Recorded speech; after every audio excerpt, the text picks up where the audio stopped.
lots of good stuff going on for you right now. Straight out of Compton, you're hanging out with Bruce Willis on the movie set. What was that? What was that for? The Bruce Willis picture? I saw you tweet that out. Bruce Willis was for a movie called Going Under. They just wrapped it, so it'll probably be another 12 months for that come out.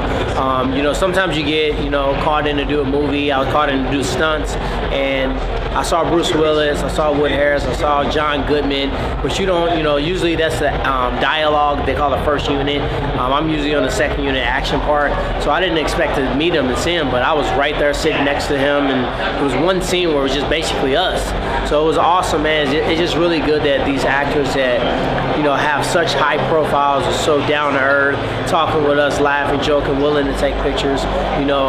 Most of the actors are like that. It's a few guys that give the actors in general a bad rap, and Bruce Willis is not one of those guys. Yeah. And obviously it's a completely different thing than fighting, but is there anything you can take away from the experiences of being on those movie sets, that whether it's mental, that you can bring into fighting? Really just being a white belt again. You don't go into it as I'm a UFC fighter, I'm ranked number 3 in the world. You go in there, hey, you gotta have great set etiquette. That's how you get rehired. You don't know everything. You do exactly what they tell you. You're on time.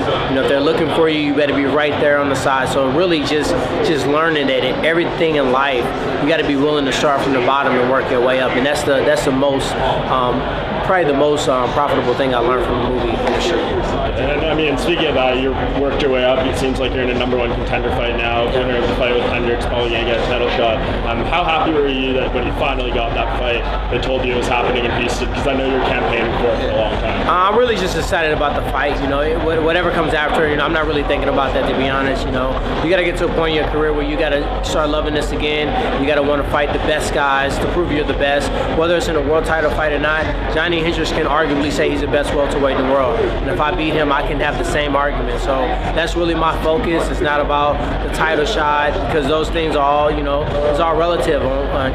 Things have to line up for you to get that. And me focusing so strongly on that can be distractive. So focusing on Johny, really easy, tough opponent, can knock you out, can wrestle you, can go 5 rounds pretty well. And I think that's enough to keep me focused and training hard.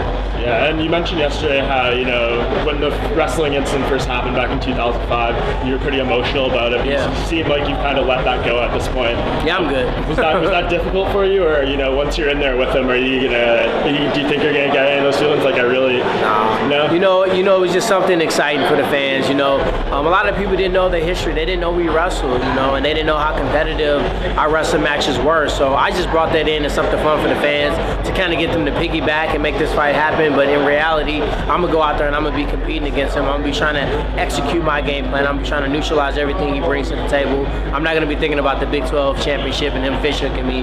So that was just something fun for the fans. I'm really over it. I knew I was over it when he called me and they wanted me in his training camp for Georges St. Pierre, and I said yes. And I was on my way flying down there. The last minute, boom, they said, hey, we want you to fight Koscheck. So things changed for me, and I needed to train with guys that are similar to Koscheck and not a southpaw like Johny. And that's the only reason I didn't go and train with Johny. So when I knew I was going to go and help him, I knew I was kind of over it, and that situation was in the win. Interesting. Who do you think has brought, transitioned their wrestling skills better into MMA? Because it seems like when you take a guy down, you're a lot better at controlling them on the mat. He seems like, he is more volume with his takedowns. He'll take a guy down, they'll get back up, he'll take him down again. What do you think is more effective in that sense in MMA? I think when you get a takedown, you have to present some damage. You can't just take a person down. You can't just hold them down. You can't take a person down. They can't pop right back up, because it really doesn't score as it was when Matt Hughes was taking guys down. So for me, if I get a good opportunity to land some punches, I will. But also you got guys like Carlos who pull a rubber guard, or guys that Rory controls hands real well. You gotta pick your battles. You can't be overexert yourself trying to ground and pound somebody out, and you can't get a clear shot and get open. Sometimes I will get on top, and if I know that it's hard and I can't get a good shot, I'll let them bring us back up, because I'm as comfortable on my feet as I am on top. So that's the luxury of just training hard and being ready for any position. Yeah, and your game's come such a long way since your days in Strikeforce. What's been the most difficult part of this progression? Because it seems like you just said you're as dangerous on the feet as you are on the ground now. Has that been a difficult transition for you, or is it just a matter of, you just have to get the hours in the gym, the rounds in, all those things? It hasn't really been a difficult transition. It's just basically taking your lumps. I had to present myself with certain adversities, training with world champion boxers, and being willing to get your butt kicked. And times I wanted to exit the round and find a reason to get out. No, I can't breathe. All my headgear's messing up. Oh, can you lace my glove up? And having those coaches say, no, brother, you got to stay in there. And just really enduring that and staying in there. The same thing with grapplers, or I got 3 or 4 wrestlers I wrestle with now that can beat me in wrestling. So when you keep having that anxiety within the training facility, then when you get into the octagon, it reduces the anxiety.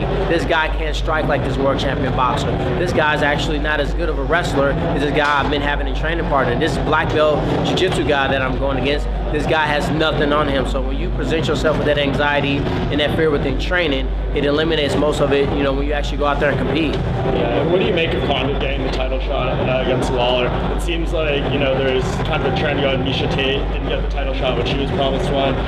Is it just something that, when the title shot talk comes up, you can't really take it for 100%? Yeah, for me, it's just like, as I said before, kind of getting the title shot really didn't change anything with my career. I still had to fight another person anyway. I wanted to fight with Johny Hendricks. I got that fight. And it's really just fighting the top guys and beating them. If you focus, once again, if you focus on the title shot too hardly and you worry about, getting yourself in a position for that shot, you can really be distracted when these guys are so tough. This division is so nasty with opponents that you got to focus on the task at hand. And right now, that's Johny Hendricks. So I really didn't make a ton about it. And, at the end of the day, I will fight for the world title. I will be the world champion. I do feel like when I'm at my best and I'm on all cylinders, I'm the best welterweight on planet Earth. And I think that I'll get my chances to prove it. Who do you think wins that fight? It's tough to say. I think Robbie has the ability to knock him out. I think Condit has never been knocked out, so he has a chin to basically survive some of those hard shots. They both have shown that they can go great in 5 rounds. I think it's an exciting fight, and I think that's why the fight's happening.